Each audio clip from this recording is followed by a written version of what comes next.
The morning sun was shining bright through the tall glass windows of downtown financial center. It was a Tuesday and the bank was busy as always.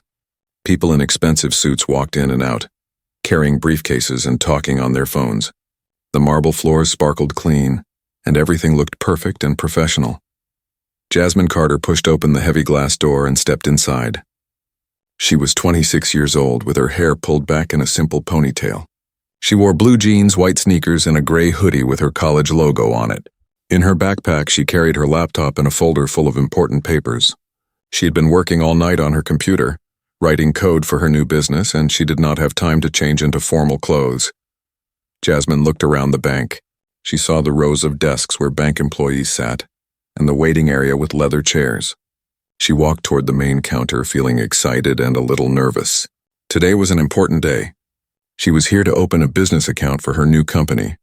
She had worked so hard for this moment. Behind his desk near the window, Derek Mitchell noticed Jasmine the moment she walked in. He was 42 years old and had worked at this bank for 15 years. He wore an expensive dark blue suit with a red tie. His desk was organized perfectly, with family photos on one side and his nameplate on the other. Derek thought of himself as someone who could read people quickly. He had seen thousands of customers over the years, and he believed he knew who was serious and who was wasting his time. When Derek saw Jasmine in her casual clothes, he made up his mind about her immediately. He looked at her jeans and hoodie and thought she was probably just a college student. Maybe she wants to open a simple checking account, he thought, or maybe she does not even have enough money to open any account at all. He went back to looking at his computer screen, not really caring if she needed help or not. Jasmine walked up to the counter and smiled at the young woman working there. "Good morning. I need to open a business account, please," she said politely. The woman at the counter smiled back. "Of course. Let me get someone to help you with that. One moment, please." She looked around and saw Derek sitting at his desk. "Sir, we have a customer who needs help with a business account." Derek looked up slowly as if he was annoyed by the interruption. He stood up and walked toward Jasmine, but he did not smile or look friendly. "A business account?"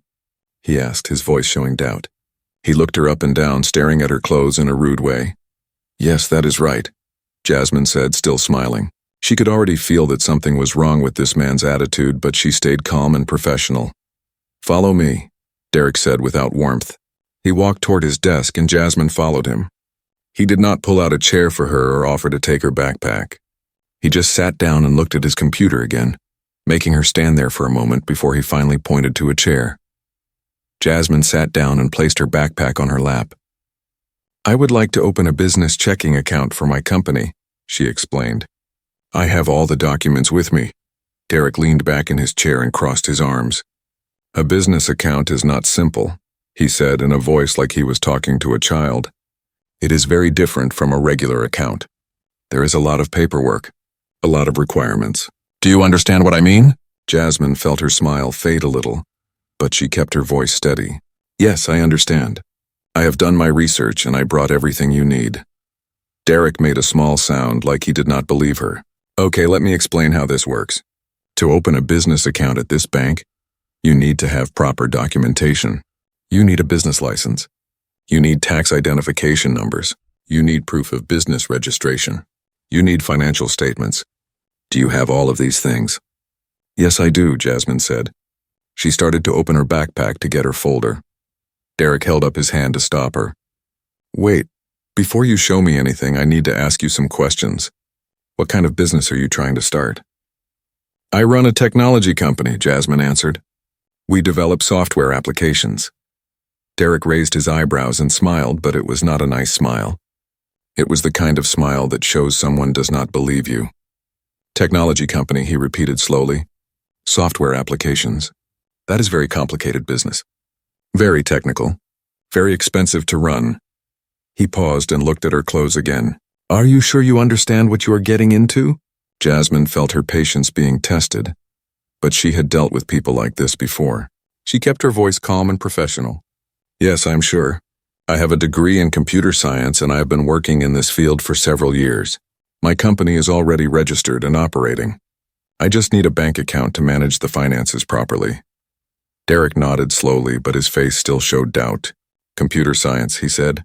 That is good. But many people think they can start a business in technology and then they fail in the first year. The statistics are not good, especially for people who do not have experience or proper funding. He leaned forward and looked directly at her. I am just trying to be honest with you. I see people like you come in here all the time with big dreams, and then 6 months later, they are closing their accounts because the business did not work. People like you. Those words hung in the air. Jasmine knew exactly what he meant, even though he did not say it directly. She had heard these kinds of comments her whole life. She took a deep breath and decided to stay calm. I appreciate your concern, she said, her voice still polite but firmer now. But I'm confident in my business plan. May I please show you my documents now? Derek shrugged. Sure, go ahead. But I am warning you, our standards are very high. We cannot just open accounts for everyone who walks in here. Jasmine took out her folder and placed it on the desk. Inside was everything she needed, organized perfectly in plastic sleeves. She had her articles of incorporation, her business license, her tax identification papers, her business plan printed and bound professionally, and her financial projections for the next 3 years. Derek took the folder and opened it, but he barely looked at the papers inside. He flipped through the pages quickly, not really reading anything. He said, making sounds like he was thinking hard, but Jasmine could tell he was not taking it seriously. Is everything in order? Jasmine asked after a minute of silence. Derek closed the folder and pushed it back toward her. These are just papers, he said. Anyone can print papers. What I need to know is if you have real funding. Where is your money coming from? Do you have investors? Do you have savings? How much money are you planning to deposit into this account? Jasmine was starting to feel frustrated, but she answered his questions. I have investors who have provided funding for my company. I also have money from my previous business that I sold. I plan to make an initial deposit of $250,000. Derek's eyes widened for just a second, but then he looked suspicious instead of impressed. $250,000, he repeated. That is a lot of money. Where exactly did this money come from? You said you sold a previous business? What business was that? I created a mobile application when I was in college, Jasmine explained. I sold it to a tech company 3 years ago. Since then, I have been working and saving and planning my next project. Derek leaned back in his chair again and crossed his arms. I see. Well, I will need proof of all of that. I need to see bank statements showing where this money came from. I need to verify the source of funds. We have to be very careful about these things. You understand, right? We cannot just accept large amounts of money without knowing where it came from. Of course, Jasmine said. I have all of that documentation as well. It is all in the folder. She opened the folder again and showed him the bank statements, the sale agreement from her previous business, and the investment letters from her current investors. Derek took the papers and looked at them, but again he did not really read them carefully. He seemed to be looking for any reason to reject her application. After a few minutes, he put the papers down and sighed. Look, he said, his voice now sounding almost annoyed. I am going to be straight with you. Opening a business account is a big commitment. It is not for everyone. Maybe you should start with something smaller. We have personal accounts that are much easier to manage. You could start there and see how things go with your business. If it works out, you can always upgrade later. Jasmine stared at him. She could not believe what she was hearing. She had brought everything he asked for. She had more than enough money. She had a legitimate business, but he was still trying to push her away from opening the account she needed. I do not need a personal account, Jasmine said firmly. I need a business account. I have met all your requirements. Why are you suggesting something different? Derek shrugged. I am just trying to help you. Business accounts have fees and minimum balances. They require regular activity and reporting. It is a lot of responsibility. Many people find it overwhelming, especially when they are just starting out, especially people who might not have experience with this kind of thing. There it was again, that tone, that assumption. Jasmine felt her anger rising, but she forced herself to stay calm. She had worked too hard to let someone like this stop her. Jasmine looked directly into Derek's eyes and spoke clearly. I understand the responsibilities that come with a business account. That is exactly what I need. Can we please proceed with opening the account? Derek made a face like he had just tasted something bad. He looked at his watch, then at his computer screen, then back at Jasmine. Fine, he said with a long sigh. But I need to verify some information first. This will take time. You might want to wait in the lobby. I can wait here, Jasmine said. She was not going to let him push her away from his desk. She wanted to see exactly what he was doing. Derek looked annoyed but said nothing. He turned to his computer and started typing slowly. Very slowly. Jasmine watched as he clicked through different screens, sometimes stopping to check his phone or look at papers on his desk. It was clear he was not actually doing anything important. He was just making her wait on purpose. At the desk next to Derek's, Patricia Wilson was working with her own customer. She was a woman in her late 50s with gray hair and kind eyes. She had been working at the bank for 20 years and she knew Derek well. Too well. She had seen him act this way before with certain customers, and it always made her uncomfortable. Patricia tried to focus on helping the elderly man sitting at her desk, but she could not stop hearing Derek's conversation with Jasmine. She heard the way he spoke to the young woman. She heard the doubt in his voice. She heard the way he questioned everything Jasmine said. Patricia had helped hundreds of people open business accounts over the years, and Derek was not following normal procedures. He was making things harder than they needed to be. The elderly man at Patricia's desk finished his transaction and thanked her warmly. After he left, Patricia pretended to organize papers on her desk, but she was really listening to what was happening next to her. Your business is called Carter Tech Solutions, Derek said to Jasmine, reading from one of her documents. He said the name slowly, like he was trying to find something wrong with it. And you said you have investors. How many investors do you have? 3 main investors, Jasmine answered. They are all listed in the documents I gave you. Derek nodded but did not look at the documents. Instead, he started typing on his computer again. More slow typing. More waiting. 10 minutes passed. Then 15 minutes. Is there a problem? Jasmine asked. I am just being thorough, Derek said without looking up. We have to check everything carefully. You know how it is. Or maybe you do not know. This is probably your first time doing something like this. Actually, it is not, Jasmine said. Her voice was still calm, but Patricia could hear the frustration underneath. I have opened business accounts before at other banks. It usually does not take this long. Derek finally looked up from his computer. Well, maybe those other banks were not as careful as we are. Here at Downtown Financial Center, we have high standards. We do not rush through these things. If you're in a hurry, maybe you should go back to those other banks. Patricia's mouth fell open a little. She could not believe Derek had just said that to a customer. It was rude and unprofessional. She wondered if she should say something, but she did not want to cause a scene in front of customers. Jasmine stayed quiet for a moment. Patricia could see the young woman was thinking carefully about what to say next. When Jasmine spoke again, her voice was very calm and controlled. I am not in a hurry, Jasmine said. I am willing to wait as long as necessary, but I would like to understand what exactly you are verifying. What information are you checking right now? Derek waved his hand at the computer screen. I am checking your business registration. I am checking your tax identification number. I am checking if there are any red flags or problems. And are there any problems? Jasmine asked. Derek paused. Not yet, but I'm still checking. 30 minutes had now passed since Jasmine sat down at Derek's desk.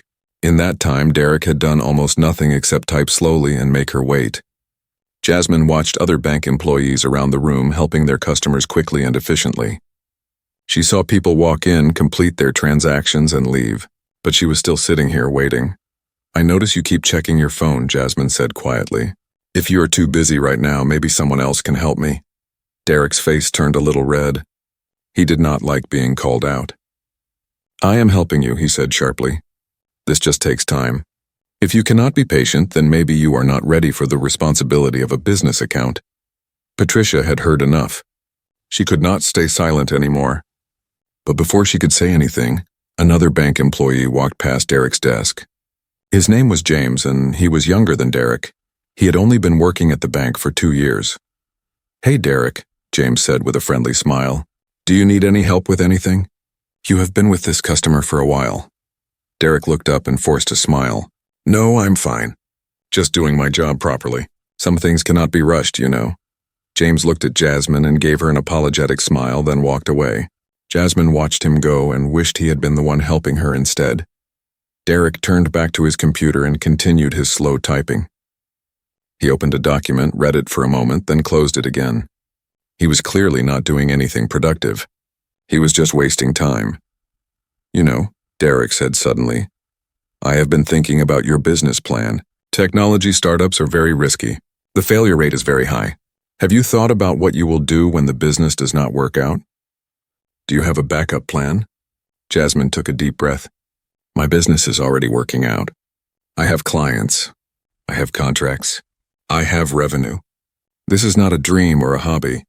This is a real functioning business that needs a proper bank account. Derek shook his head slowly.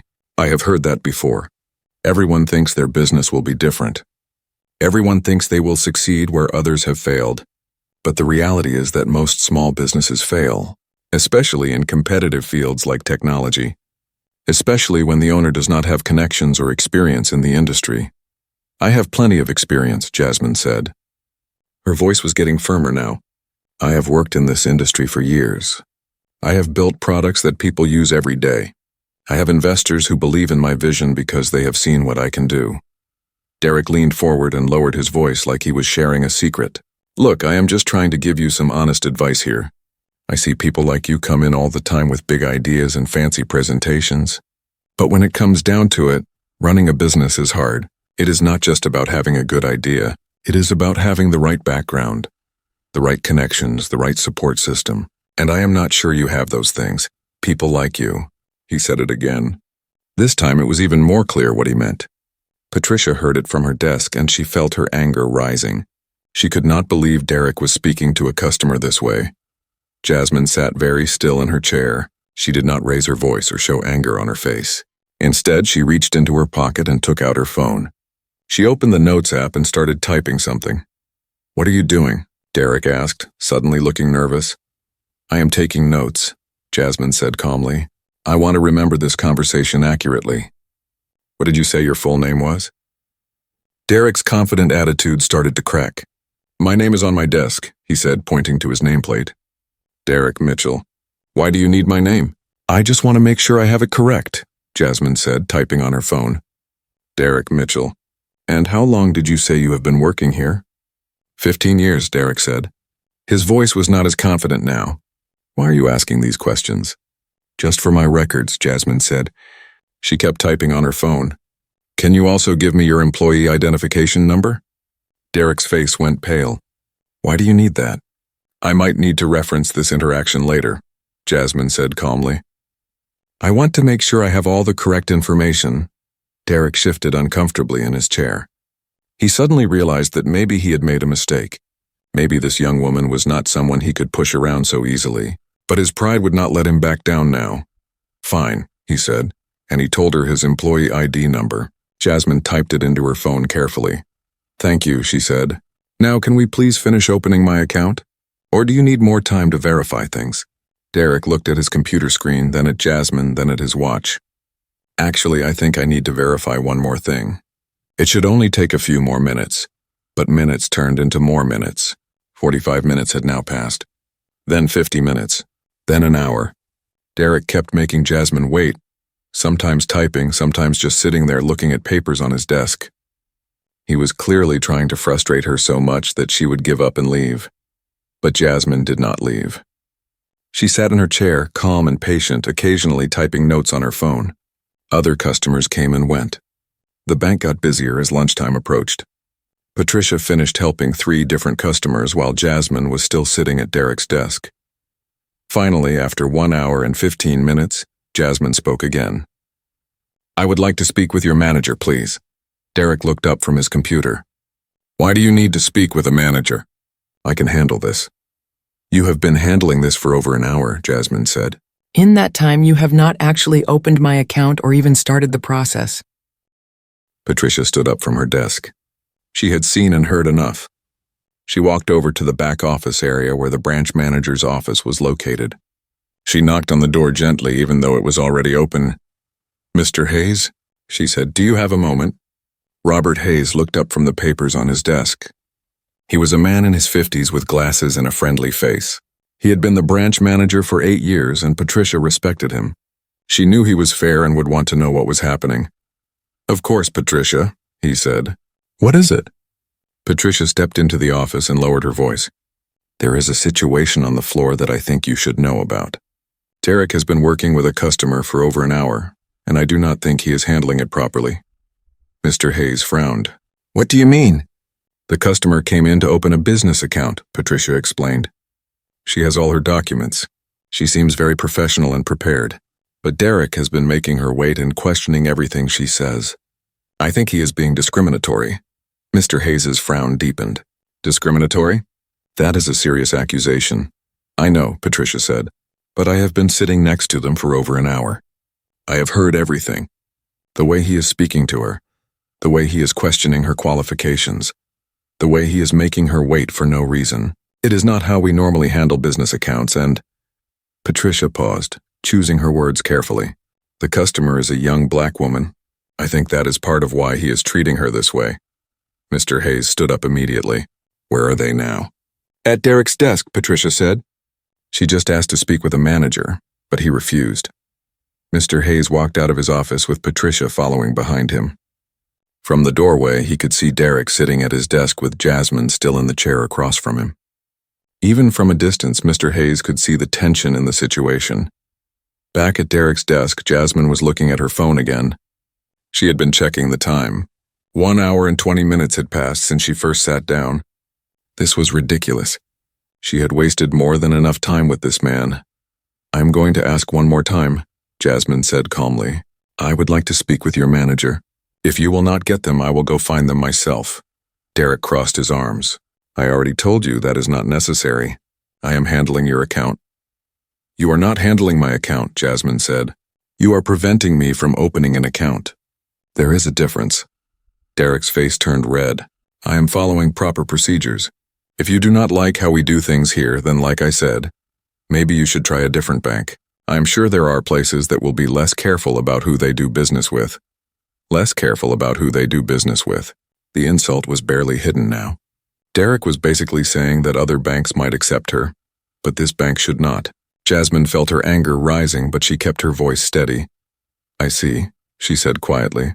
"So you are refusing to open an account for me, even though I have all the required documents. Even though I have more than enough money. Even though my business is legitimate and registered, you are refusing because—" She paused and looked directly at him. "Why exactly are you refusing?" Derek opened his mouth to answer, but before he could say anything, a voice spoke from behind Jasmine. "Is there a problem here?" Both Derek and Jasmine turned to see Mr. Hayes standing there with Patricia beside him. Derek's face went from red to white in an instant. He stood up quickly from his chair. "Mr. Hayes," he said, forcing a smile, "no problem at all. I am just helping this customer with some account questions." Mr. Hayes looked at Derek, then at Jasmine, then at the papers spread across Derek's desk. "Patricia tells me this customer has been waiting for over an hour. Is that correct?" "Well, yes, but only because there are many things to verify," Derek said quickly. "Opening a business account is complicated." "I was just being thorough." Mr. Hayes nodded slowly. "I see, and the customer asked to speak with a manager?" Derek hesitated. "Yes, but I explained that it was not necessary. I am fully authorized to handle business accounts." "That is true," Mr. Hayes said. "But if a customer asks to speak with a manager, we should not refuse them. You know that, Derek?" Derek's smile faded. "I was just trying to save you the trouble. I had the situation under control." Mr. Hayes turned to Jasmine and extended his hand. "Hello, I am Robert Hayes, the branch manager. I apologize for the wait. How can I help you today?" Jasmine shook his hand and felt a wave of relief wash over her. Finally, someone was treating her with respect. "Thank you. I came in to open a business account for my company, Carter Tech Solutions. I have all the required documentation, but I have been here for over an hour without making any progress." Mr. Hayes looked surprised. "Carter Tech Solutions? That name sounds familiar." He thought for a moment, and then his eyes widened. "Wait, are you Jasmine Carter?" Now it was Jasmine's turn to look surprised. "Yes, that is me." "How did you know?" Mr. Hayes looked embarrassed. "I received an email this morning from our regional director, Sarah Chen. She said you would be coming in today to open an account. She asked me to make sure you received our best service." He looked at Derek, and his expression became serious. "Derek, did you not check the priority customer list this morning?" Derek's face went pale again. I did not think. I mean, she did not say—" "Ms. Carter," Mr. Hayes said, turning back to Jasmine. I am deeply sorry for this experience. This is not how we treat our customers, especially our priority customers. Would you please come with me to my office? I will personally handle your account opening and it will only take a few minutes. Jasmine stood up and gathered her papers. She looked at Derek, who was standing there looking like he wanted the floor to swallow him. Thank you, Mr. Hayes. I appreciate your help. As Jasmine and Mr. Hayes walked toward his office, Derek stood frozen at his desk. Patricia looked at him and shook her head in disappointment. Other employees who had been watching the situation whispered to each other. Derek, Mr. Hayes called over his shoulder. Please stay at your desk. We will need to talk after I finish with Miss Carter. Derek sat down heavily in his chair. His hands were shaking. He knew he had made a terrible mistake. But even worse than that, he knew why he had made the mistake. He had judged Jasmine the moment he saw her. He had decided she was not important based on how she looked.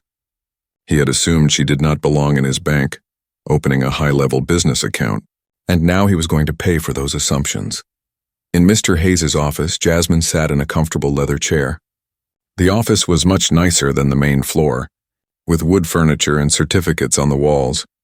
Mr. Hayes sat behind his desk and pulled out a fresh set of forms.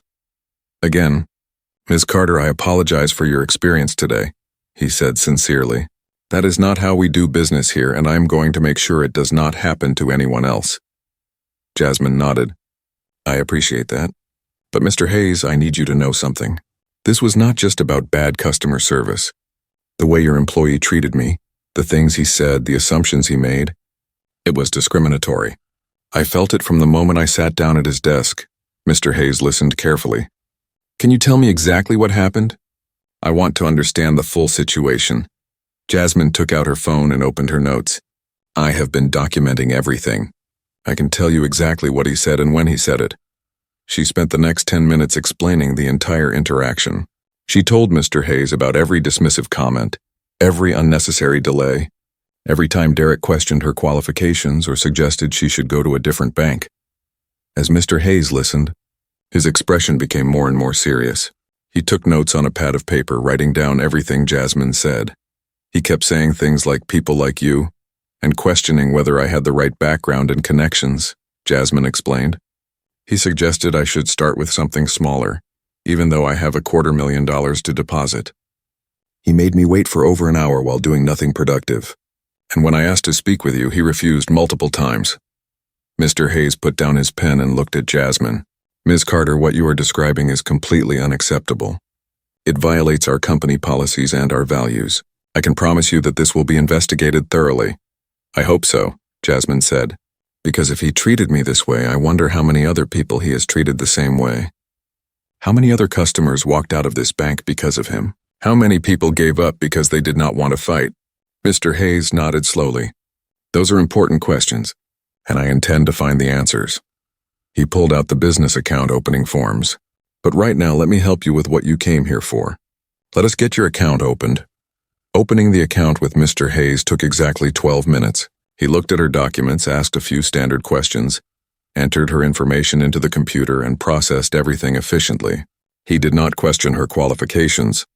He did not make assumptions about her business. He did not waste her time. He treated her exactly like he would treat any other legitimate business customer. All done, Mr. Hayes said with a smile. Your account is now active. You will receive your account number and temporary checks in the mail within 3 to 5 business days. Your debit card will arrive separately, and because of the issues you experienced today, I am waiving all account fees for the first year. Thank you, Jasmine said. I appreciate your help and your professionalism. It is the least I can do, Mr. Hayes said.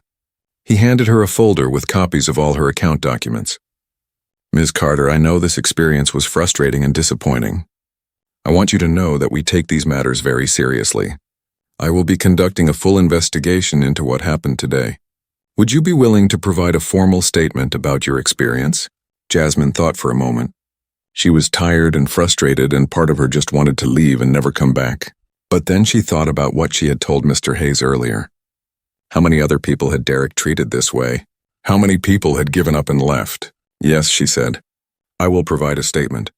Because this is not just about me. This is about making sure it does not happen to other people. Mr. Hayes nodded with respect in his eyes. Thank you. That means a lot. I will have someone from our compliance department contact you within the next day or two. They will want to hear your full account of what happened.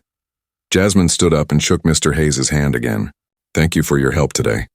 Despite everything that happened, I appreciate how you handled the situation. You are very gracious, Mr. Hayes said. Most people would be much angrier after an experience like that. And they would have every right to be. Oh, I am angry, Jasmine said with a small smile. But I have learned that staying calm and professional is usually more effective than yelling.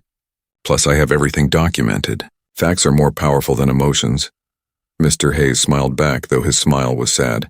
You are absolutely right. And unfortunately, I suspect you have had to learn that lesson more often than you should have. Jasmine did not answer, but the look in her eyes said everything.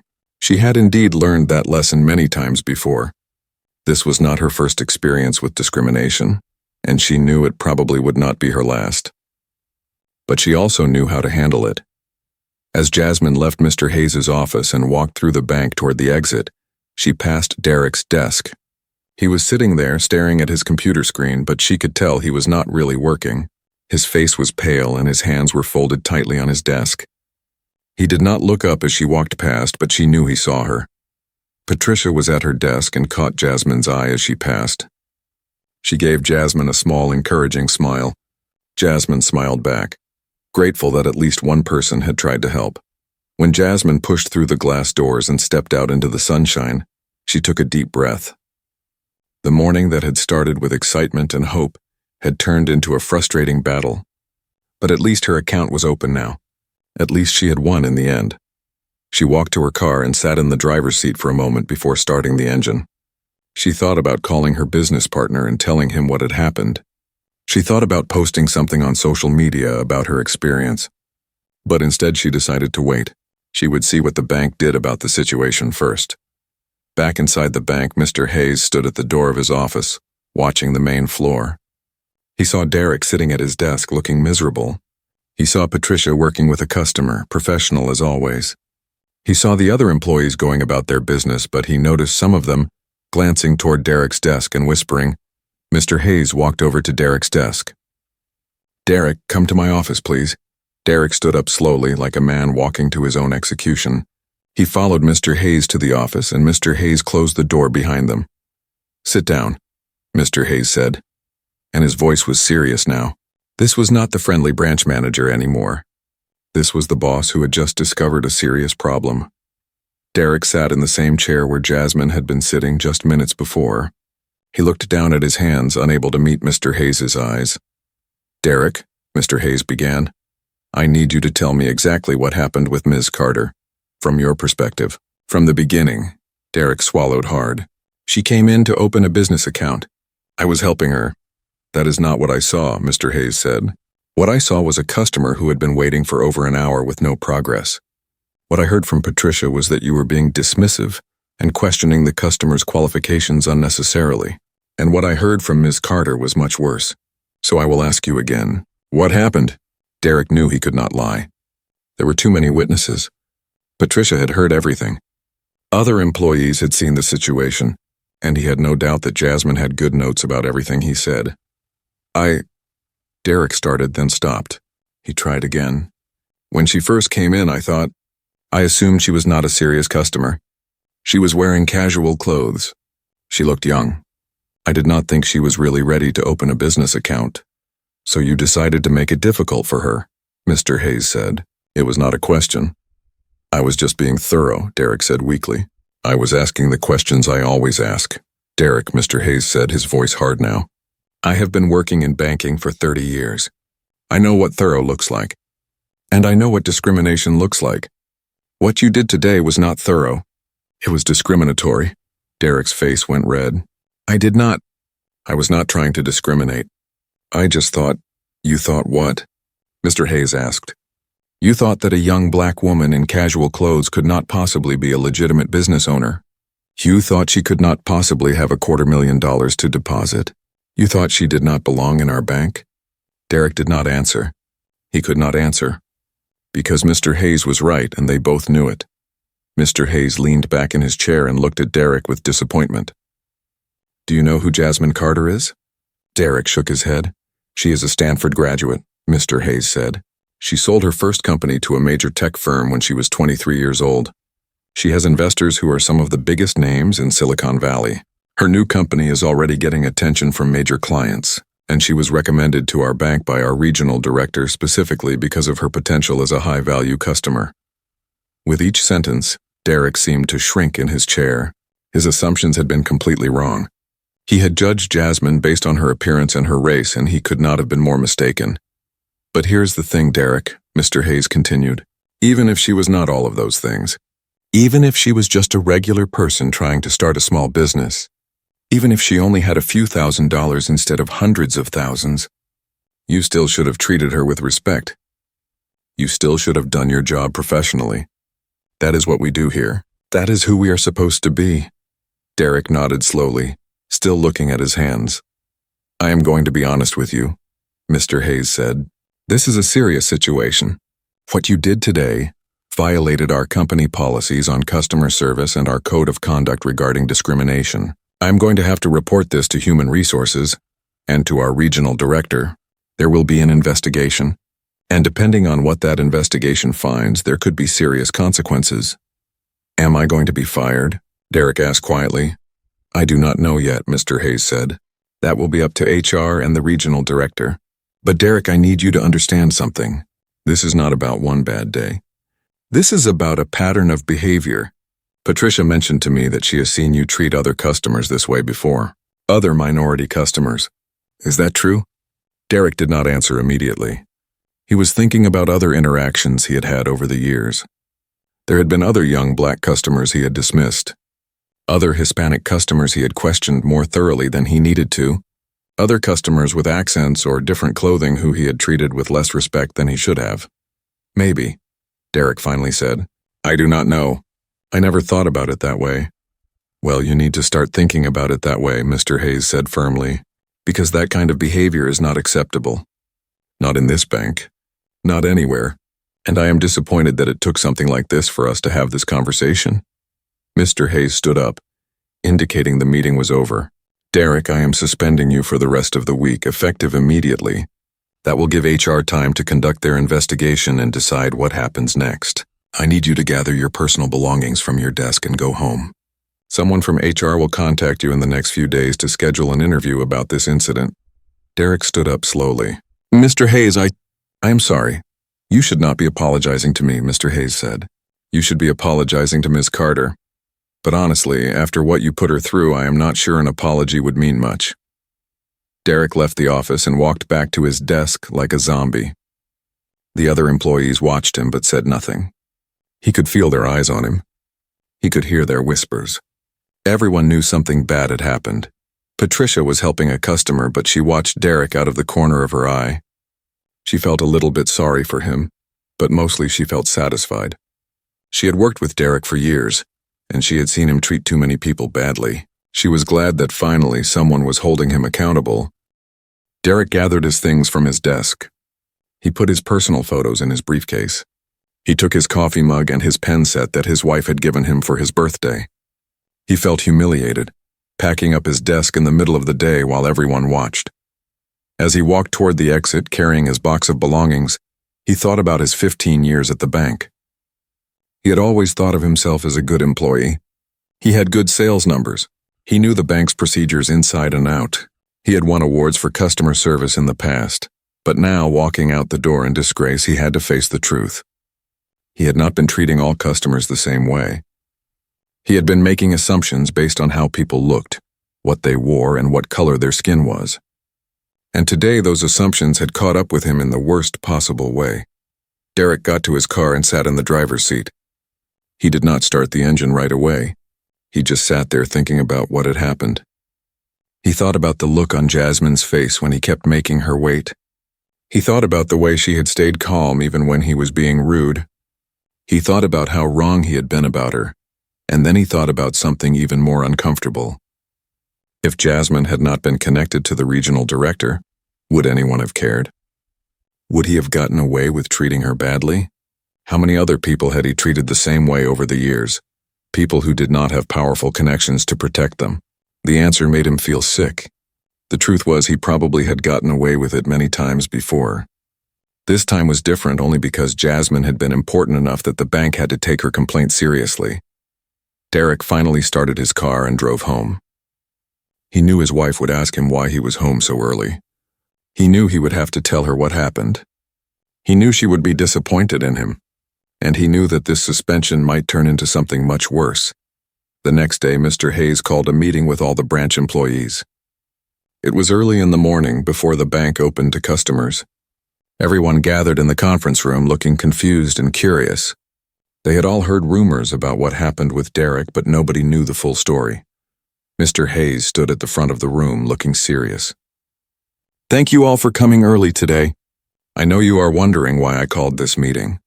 Yesterday something happened in our branch that I need to address with all of you." The room was silent. Everyone was listening carefully. One of our customers experienced discriminatory treatment from one of our employees. Mr. Hayes continued.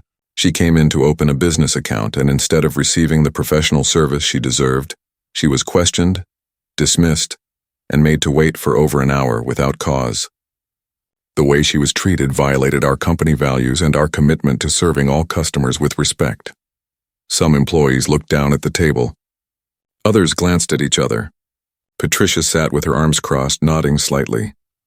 "I know many of you saw what happened," Mr. Hayes said, "and I want to thank Patricia for bringing it to my attention.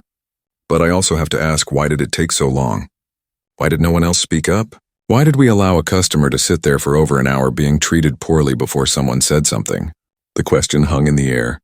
Several employees looked uncomfortable. One young man named James raised his hand slowly. "Mr. Hayes, I walked past and saw that Derek was with a customer for a long time. I offered to help, but Derek said he was fine. I did not know there was a problem." Mr. Hayes nodded. "I understand. And maybe there was no way for you to know exactly what was happening. But I want all of you to think about this. When you see a colleague spending an unusual amount of time with a customer, when you hear them speaking in a way that seems dismissive or rude, when something just does not feel right, you have a responsibility to pay attention. You have a responsibility to step in or to tell a manager." Patricia spoke up. "I did not want to cause a problem. I thought maybe I was overreacting. Maybe I was reading too much into the situation." "I understand that feeling," Mr. Hayes said. "But Patricia, you were right to trust your instincts. You were right to tell me what you saw. And I wish you had told me sooner." Patricia nodded. "I wish I had too." Mr. Hayes looked around the room at each employee. "I am telling you all this because I do not want it to happen again. Not in this branch. Not on my watch. We are going to be implementing new training for everyone on recognizing and preventing discriminatory behavior. We are going to be more careful about how we treat all our customers, regardless of how they look or what we assume about them." "What is going to happen to Derek?" someone asked. Mr. Hayes paused before answering. "Derek is currently suspended while HR conducts a full investigation. I cannot tell you what the outcome will be because that decision has not been made yet. But I can tell you that this incident is being taken very seriously at every level of our organization." The meeting continued for another 30 minutes. Mr. Hayes talked about the bank's values and policies. He reminded everyone about their training on customer service and non-discrimination. He told them that from now on he would be watching more carefully, and he expected them to hold each other accountable. When the meeting ended and the employees left the conference room, the mood was somber. Everyone was thinking about Derek, about Jasmine, about how one bad decision could have such big consequences. Meanwhile, across town, Jasmine was in her office working on her computer. Her office was a small space in a co-working building, with large windows and modern furniture. She shared the space with her business partner, David, who was a few years older than her. "How did it go at the bank yesterday?" David asked, looking up from his laptop. Jasmine sighed. "It was an experience. I got the account opened eventually, but not before dealing with a bank employee who clearly did not think I belonged there." David frowned. "What happened?" Jasmine told him the whole story. She told him about Derek's dismissive attitude, the long wait, the way he questioned everything about her business. She told him about how she had documented everything and how the manager had finally stepped in. David shook his head in frustration. "I am sorry you had to deal with that, but I'm not surprised. This is exactly the kind of thing you have been talking about." Jasmine nodded. She had talked with David many times about the challenges she faced as a black woman in the tech industry. The way people underestimated her, the way she had to work twice as hard to prove herself, the way she was questioned in situations where her white male colleagues would be trusted automatically. The manager seemed to take it seriously, Jasmine said. He said there would be an investigation, but I do not know if anything will actually change. Maybe this time will be different, David said hopefully. You have connections. You have documentation. They cannot just ignore this. We will see, Jasmine said. She turned back to her computer, but her mind was not really on her work. She was thinking about the bank, about Derek, about all the times similar things had happened to her. 2 days later, Jasmine received a call from a woman named Linda Torres from the bank's Human Resources Department. Linda explained that she was conducting the investigation into the incident and wanted to schedule a time to interview Jasmine. They met at a coffee shop near Jasmine's office. Linda was a professional woman in her 40s with a kind but serious demeanor. She had a folder full of notes and a recording device. "Thank you for meeting with me, Ms. Carter," Linda said. "I want you to know that we are taking your complaint very seriously. Can you tell me in your own words exactly what happened that day?" Jasmine spent the next hour going through everything. She showed Linda the notes on her phone with the timestamps. She explained every comment Derek made, every unnecessary delay, every moment when she felt dismissed or disrespected. Linda took detailed notes and asked many questions. "Did anyone else witness these interactions?" "Yes," Jasmine said. The woman at the desk next to him, Patricia, she heard everything. And other employees and customers were around. "I am sure the bank has security cameras that recorded at least part of it." Linda nodded. "We have already spoken with Patricia, and we are reviewing the security footage.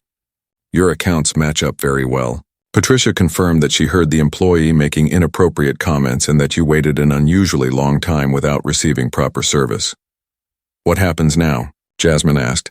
"We will complete our investigation," Linda explained. "We will interview the employee in question and any other witnesses. We will review all the evidence. Then we will make a recommendation to management about what action should be taken." "Can I ask you something?" Jasmine said. "How often does this kind of thing happen? How many other complaints have you investigated like this?" Linda was quiet for a moment. "I cannot give you specific numbers, but I can tell you that discriminatory behavior is something we take very seriously. Unfortunately, it does happen. Not just at our bank, but in many businesses. When it does happen, our job is to investigate it thoroughly and take appropriate action." "And what is appropriate action?" Jasmine asked. "What usually happens to employees who discriminate against customers?" "It depends on the severity of the situation and whether there is a pattern of behavior," Linda said. "In some cases, it might be additional training and a written warning. In more serious cases, it could be suspension or termination." Jasmine nodded. She understood what Linda was not saying directly. Derek might get fired, or he might just get a slap on the wrist. It would depend on what else they found in their investigation. "There is one more thing I should tell you," Linda said. "After we started looking into this incident, we found something interesting. We reviewed customer service records and complaints from the past few years. There is a pattern of certain types of customers giving lower satisfaction ratings when they work with this particular employee, minority customers specifically. And there were 2 previous informal complaints about his behavior that were not investigated properly." Jasmine was not surprised, but she was angry. "So this has been happening for a while and nobody did anything about it?" "The previous complaints were not as clear or as well documented as yours," Linda explained. "They were verbal complaints that were handled at the branch level and not escalated." "But you are right. Looking back, we should have paid more attention to the pattern. So I was just lucky because I had connections," Jasmine said. "Because I knew the regional director. If I had been just another customer without those connections, would anyone have cared?" Linda looked uncomfortable but honest. "I would like to say yes, that we would have cared no matter what. But the truth is your complaint got elevated to our attention more quickly because of who you are and who you know. And that is something we need to fix too. Every customer deserves the same level of attention when they make a complaint, regardless of their connections." Jasmine appreciated Linda's honesty. At least someone was willing to admit the truth. Over the next week, Linda completed her investigation. She interviewed Derek, who admitted to making Jasmine wait longer than necessary, and acknowledged that he had made assumptions about her based on her appearance. He claimed he did not realize his behavior was discriminatory, but he could not explain why he treated Jasmine so differently from other customers. Linda also interviewed several other employees who had worked with Derek over the years. Some of them confirmed that they had noticed Derek treating certain customers differently, but they had never reported it because they were not sure if it was intentional or if they were imagining things. The security footage showed Jasmine sitting at Derek's desk for over an hour while he did very little actual work. The cameras captured him checking his phone multiple times, chatting with other employees, and basically ignoring Jasmine while she waited patiently. Linda compiled all this evidence into a detailed report. She included the testimony from multiple witnesses, the security footage, the pattern of customer complaints, and Derek's own admissions. Her recommendation was clear. Derek should be terminated immediately. The report went to the regional director, Sarah Chen, the same woman who had recommended Jasmine to the branch. Sarah read the report carefully and felt both angry and disappointed. She had worked hard to build a culture of respect and inclusivity in her region, and this incident showed that they still had a long way to go. Sarah called Mr. Hayes and told him the decision. Derek would be terminated effective immediately. There would be no second chance, no opportunity to improve. The pattern of behavior was too clear, and the bank could not tolerate having an employee who discriminated against customers. When Mr. Hayes received the news, he felt a mix of emotions. He was sad because Derek had been with the bank for 15 years, but he was also relieved because he knew it was the right decision. The bank could not keep someone who treated customers the way Derek had treated Jasmine. Mr. Hayes called Derek and told him the news over the phone. Derek had been expecting it, but hearing the words still hit him hard. "I am sorry it had to end this way, Derek," Mr. Hayes said. But after the investigation, there was really no other choice. Derek sat in his home office holding the phone, feeling his 15-year career crumble around him. "I understand," he said quietly. "I made a mistake. A big mistake." "It was not just one mistake," Mr. Hayes said gently but firmly. "It was a pattern of behavior over many years, and that is why we cannot keep you on staff." After he hung up the phone, Derek sat in silence for a long time. Derek sat in his home office, staring at the wall. The phone call with Mr. Hayes had ended 20 minutes ago, but he had not moved from his chair. His career at the bank was over. 15 years of work, gone in an instant because of his own actions. His wife, Rachel, knocked softly on the door and came in. "Honey, who was that on the phone?" she asked. She had been worried about him all week since his suspension. Derek looked up at her with tired eyes. "That was Mr. Hayes. I have been fired." Rachel's hand went to her mouth. She sat down in the chair across from him. "Oh no, are you sure?" "Is there nothing you can do?" "No," Derek said. "It is final. They did an investigation and found a pattern. They found other complaints. Other customers I treated badly. I did not even realize I was doing it, Rachel. I just thought I was being careful, being thorough. But I was not. I was judging people. I was making assumptions based on how they looked." Rachel did not know what to say. She had been married to Derek for 18 years. She thought she knew him.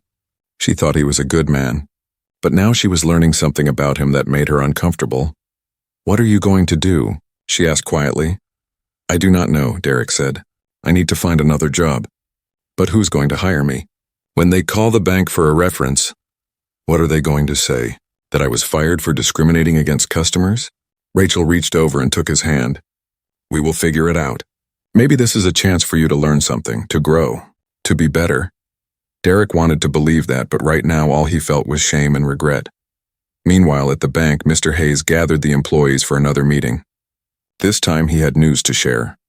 "As many of you know, we have been investigating the incident that happened last week with Ms. Carter. I want to inform you that the employee involved has been terminated. The investigation found a pattern of discriminatory behavior that violated our policies and our values." The room was silent. Everyone had expected this outcome, but hearing it said out loud made it real. "I also want to tell you about some changes we are making," Mr. Hayes continued. "First, we are implementing new training for all employees on recognizing and preventing bias in customer service. This training will be mandatory, and it will happen quarterly. Second, we are creating a new system for reporting concerns about discriminatory behavior. If you see something that does not feel right, you will have a direct line to report it to HR. not just to your branch manager. Patricia raised her hand. Will the training help us recognize when we are making assumptions about people? Because I think sometimes we do it without even realizing it. Exactly, Mr. Hayes said. That is the goal. We all have biases. The key is to recognize them and not let them affect how we treat people. The training will give you tools to do that. Another employee asked, What about the customer, Ms. Carter? Did the bank reach out to apologize? Yes, Mr. Hayes said. Our regional director personally called her to apologize. We have also offered her premium services at no cost for the first year, and we have assured her that we are taking concrete steps to make sure this does not happen again. The meeting ended, and the employees went back to work. But something had changed in the branch. People were more aware now. They were paying attention to how they treated customers. They were thinking twice before making assumptions. Patricia felt a sense of satisfaction. She was glad she had spoken up, even though it had been uncomfortable. She hoped that from now on the branch would be a better place for all customers. Across town, Jasmine received a phone call from Sarah Chen, the regional director. Sarah apologized profusely for what had happened and explained the outcome of the investigation. Ms. Carter, I cannot tell you how sorry I am that you had this experience at our bank, Sarah said. The employee who mistreated you has been terminated. We have also implemented new training and policies to prevent this from happening in the future. I appreciate that, Jasmine said. I hope this means real change, not just words. It does, Sarah assured her. We are taking this very seriously, and I want you to know that your courage in speaking up and documenting what happened made a difference. It brought to light a problem that we should have caught sooner. After the call ended, Jasmine felt a small sense of victory. It had been exhausting and frustrating, but at least something good had come from it. At least the bank was taking action. She told David about the outcome, and he was pleased. See, I told you this time would be different.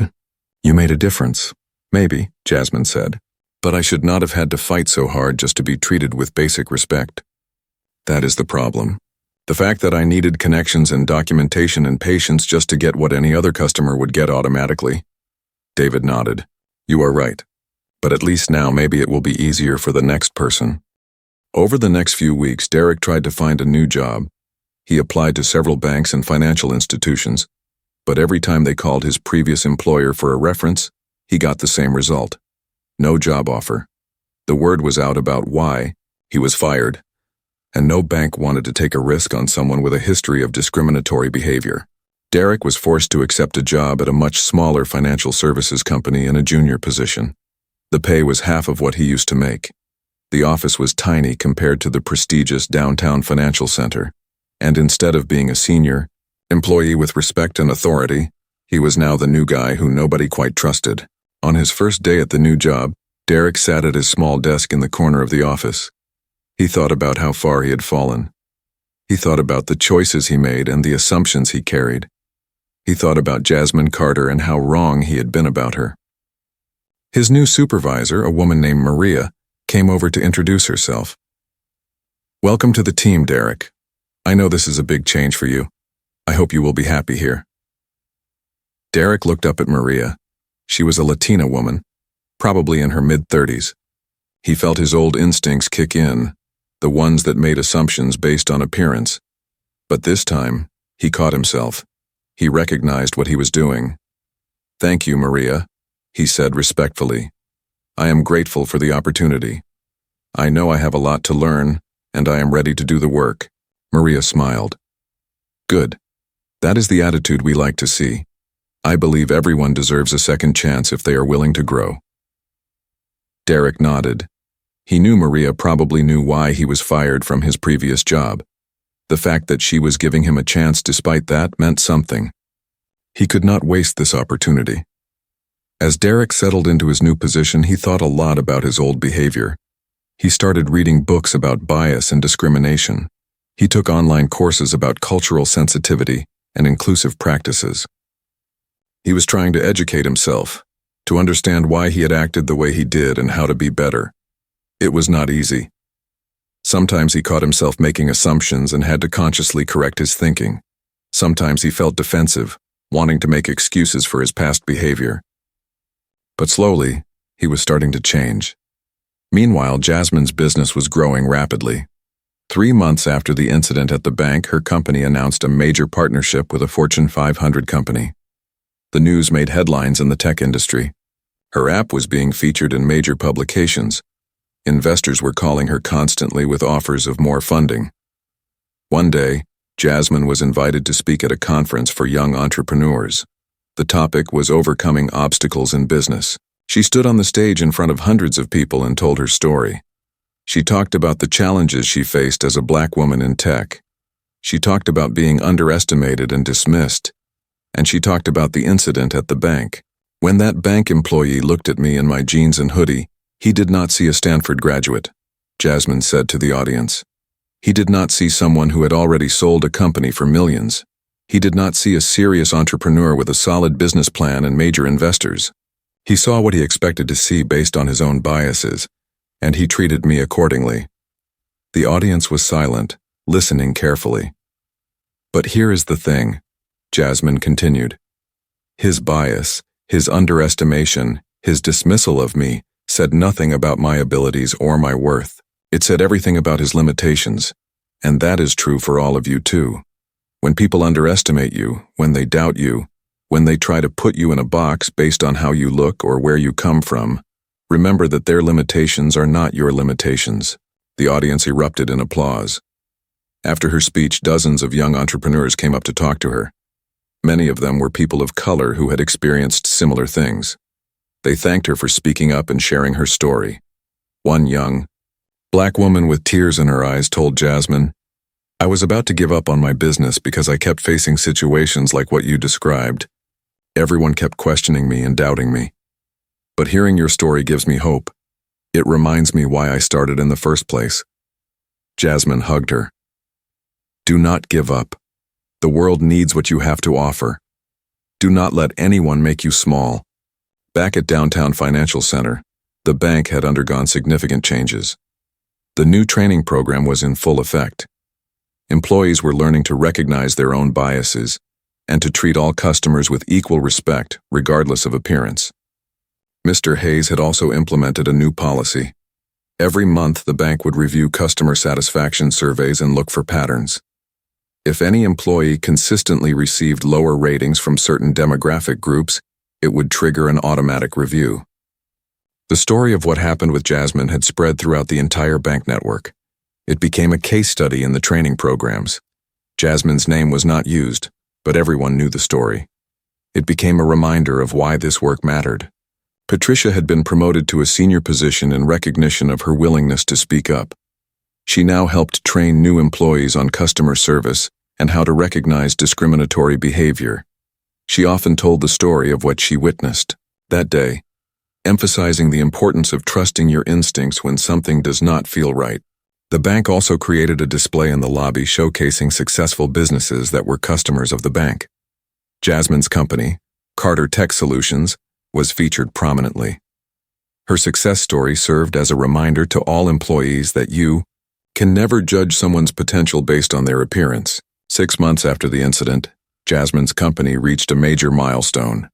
Carter Tech Solutions secured a $50 million Series A funding round from one of the most prestigious venture capital firms in Silicon Valley. The news exploded across tech media. Articles appeared in major business publications. Jasmine's face was on the cover of entrepreneurship magazines. The story was remarkable not just because of the amount of money, but because of who Jasmine was. A young Black woman who had built a successful tech company in an industry dominated by white men. She was becoming a role model for countless young people who saw themselves in her. During one interview with a major business magazine, the reporter asked Jasmine about challenges she had faced on her journey. Jasmine thought carefully about how to answer. She could have told the story about the bank employee who tried to stop her.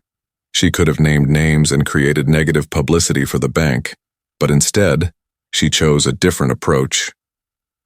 There have been many moments when people underestimated me, Jasmine said to the reporter.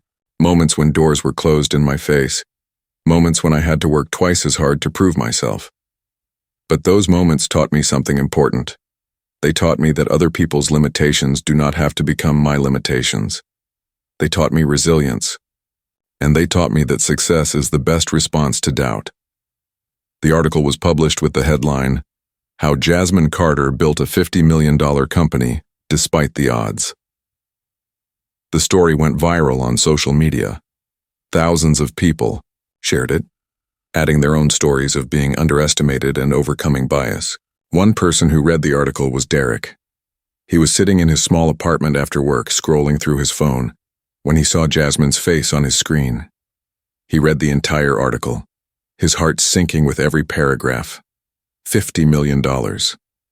Series A funding from a top firm. Clients that included Fortune 500 companies. This was the woman he had dismissed and made wait for over an hour. This was the person he had thought was not qualified to open a business account. Derek put down his phone and sat in silence. The weight of his mistake felt heavier than ever. He had not just been rude to a customer. He had tried to stop someone extraordinary from succeeding. And the only reason he did it was because of his own prejudice and narrow thinking. Rachel came into the room and saw the look on his face. "What is wrong?" Derek showed her the article. "This is her, the customer from the bank, the one I treated so badly. Look at what she accomplished." Rachel read the article and whistled softly. "Wow. She is impressive." "I tried to make her feel small," Derek said quietly. "I tried to make her doubt herself, and she went out and did this. She succeeded despite me, not because of anything I did." Rachel sat down next to him. "Derek, you made a mistake, a big one, but you have been working to change. You have been learning and growing. That has to count for something." "Does it?" Derek asked. "I lost my career. I hurt someone who did not deserve it. And for what? Because I could not see past my own biases. Because I thought I knew better than everyone else." Over the next few weeks, the story of Jasmine's success continued to spread. She was invited to speak at universities, conferences, and corporate events. She talked about entrepreneurship, about technology, and about overcoming obstacles. Sometimes, when she spoke, she would mention the bank incident without giving specific details. "There was a moment early in my company's journey when someone tried to stop me from opening a business account," she would say. "They looked at me and decided I did not belong. They made assumptions based on how I looked rather than who I was. That experience was painful, but it also made me more determined. It reminded me why representation matters. It reminded me why I need to succeed, not just for myself, but for everyone who comes after me." Her words resonated with thousands of people. Young entrepreneurs of color reached out to her, asking for advice and mentorship. She started a program to help underrepresented founders get access to funding and resources. She used her platform to lift others up. Meanwhile, at Downtown Financial Center, the changes that started with Jasmine's complaint were having real effects. The new training program was working. Employees were more aware of their biases. Customer satisfaction scores from minority customers had improved significantly. Mr. Hayes was proud of the progress, but he also knew they could not become complacent. During a staff meeting, he reminded everyone why the changes mattered. "6 months ago, we failed a customer," Mr. Hayes said. "We let our biases get in the way of doing our job. But that customer, Jasmine Carter, went on to build something amazing. You have probably seen her in the news lately. She just secured $50 million in funding. Her company is making headlines." The employees listened quietly. Some of them looked embarrassed, remembering how they had watched the situation unfold without stepping in. "I am telling you this not to shame anyone," Mr. Hayes continued. "I am telling you this because it is a reminder. When we judge people based on appearance, when we make assumptions, we are not just being unfair to them. We are limiting ourselves. We are missing opportunities. We are failing to see the potential in people who might surprise us." Patricia nodded in agreement. She had thought about that day many times. She wished she had spoken up sooner. But she was glad she eventually found the courage to say something. After the meeting, a young employee named Michael approached Mr. Hayes. "Sir, I have a question. Do you think that customer, Ms. Carter, do you think she would ever be willing to come speak to our staff? I think it would be powerful to hear directly from her about her experience and her success." Mr. Hayes considered the question. "That is an interesting idea. But after what happened to her here, I am not sure she would want to come back. This place probably does not hold good memories for her." "Maybe," Michael said. But from what I have read about her, she seems like someone who wants to make a difference. Maybe she would see it as an opportunity to help us do better." Mr. Hayes thought about it and decided to reach out. He sent a carefully worded email to Jasmine through her company's contact page. He apologized again for what happened. He explained the changes the bank had made, and he asked if she would be willing to speak to the staff about her experience and her journey. To his surprise, Jasmine responded within a day. She agreed to come speak to the staff, but only under certain conditions. She wanted to speak honestly about what happened. She wanted to use real examples, and she wanted the bank to commit to continuing their training and improvement efforts. Mr. Hayes agreed to all her conditions. 2 weeks later, Jasmine walked through the doors of Downtown Financial Center for the first time since that difficult day 6 months ago. The moment felt surreal. She looked around the lobby with its marble floors and tall windows. She saw the desk where Derek had made her wait, but she also saw something new. There on the wall was a display of successful local businesses, and featured prominently in that display was Carter Tech Solutions. Mr. Hayes greeted her warmly in the lobby. "Ms. Carter, thank you so much for coming. I know this must be difficult. It is a little strange being back here," Jasmine admitted, "but I think this conversation is important. If sharing my story can help make things better, then it is worth it." All the bank employees gathered in the large conference room.